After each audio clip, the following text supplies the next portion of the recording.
were mentioning some of the bills that are sitting, waiting in the wings. What are Yeah. those?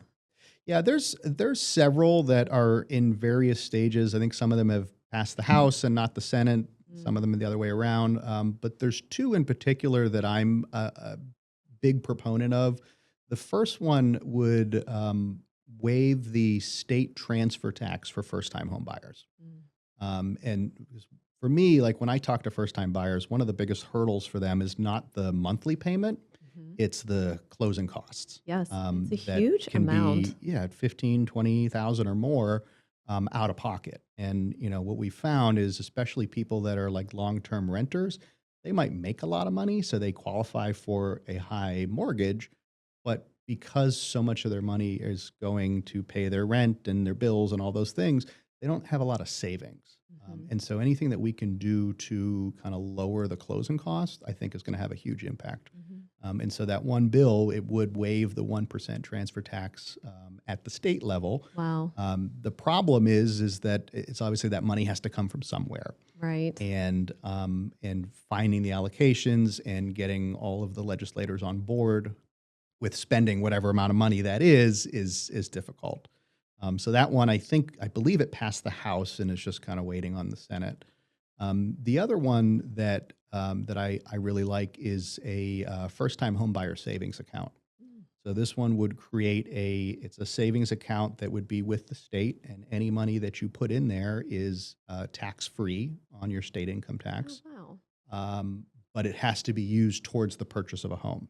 Okay, so you can put money in there. Your parents or whoever can add money to it, but in order to take the money out, it has to be going towards the purchase of a house. Mm. So again, that's just another little thing that's going to save some money for these folks that are trying to afford the down payment and the closing costs on a home. Well, those So would be a tremendous. yeah, if we can get either or both of those passed, I think it's going to make a huge difference. I mean, that has some very real world implications for people. Absolutely. I mean, in Allegheny County alone, by the time you do the state and the local transfer tax, that's 5% of your purchase price, Yeah, which is a lot of money, and yeah, not including anything else that you feel, okay, I have to pay for an inspection. Okay, I have to pay for an appraisal. Those things that sort your of down make payment, sense. and yeah, The transfer taxes, you're hit with this big chunk. it's a lot. And the city of Pittsburgh is one of the highest in the state, I believe. It's, yeah, like you said, five Mhm, percent in the city mhm. is a lot of money. It's a lot. Yeah, Yeah. So I think that would definitely make a difference and again start to maybe move through this bottleneck of making yeah. it a bit more affordable for the folks in that sort of crunch. Hmm. And we're seeing less and less of that traditional American dream being achieved, which is Yeah, why the Realtors Association was started to protect private property rights, right. to advocate for the consumer and having a free enterprise really for Yeah. your home or your business. Yeah, I mean that's exactly what the association does. So, if anybody's listening to this is if these things are of interest to you, absolutely get involved. That we need more people that are going to help push these things in their communities and to their lawmakers. That's how we get that's how we get things passed. Like I said before, like a lot of these recent wins that we've had at the state level, they all started in Pittsburgh Mhm, from people. There was an issue that they had. They brought it up to somebody. mhm, It came over to the board. We brought it to the legislators, and we were able to get real change passed. mhm. So it's yeah, We're very lucky. Our we are. association has a great staff and great team that supports our government relations and is busy working hard Yeah, days, nights, weekends, they work very, very hard. nonstop. Yeah. And again, we have a lot of support that show up of realtor volunteers, but again, it's dedication to your industry overall.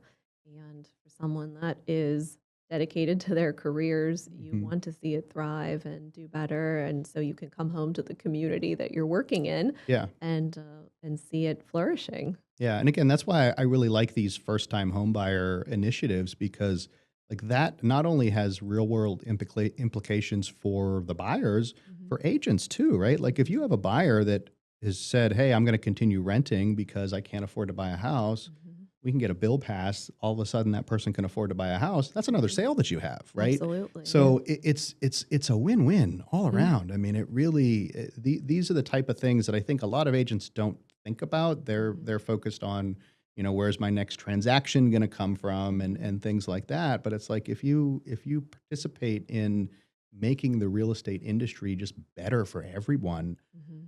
that not only is going to help your business, it's going to help your clients. I mean, it's good for everybody, Mhm. really. And that's really the inspiration behind Beyond the Contract when we started working at, instilling that theme and really an invitation for everyone to get involved, to Yeah, go beyond just sale to sale to sale and zoom out a little bit and look at what can we do to contribute to our community. And real estate is so closely tied with our legislation and our absolutely. government that Yeah. it's important to educate yourself and be aware of the changes and what we can do to make it better. Yeah. Yeah, And absolutely. And I was not a politics guy before I got into this, but like the Mhm. more I learn and the more I see how things work and how you can actually get things done, Mhm. the more it kind of excites me and makes me want to, get more involved and push for certain things, because you really can make a difference. Sure. It's just it takes time, and not everybody wants to put in that time. Sure. One of the one of the things I realized becoming president is like you only have a year.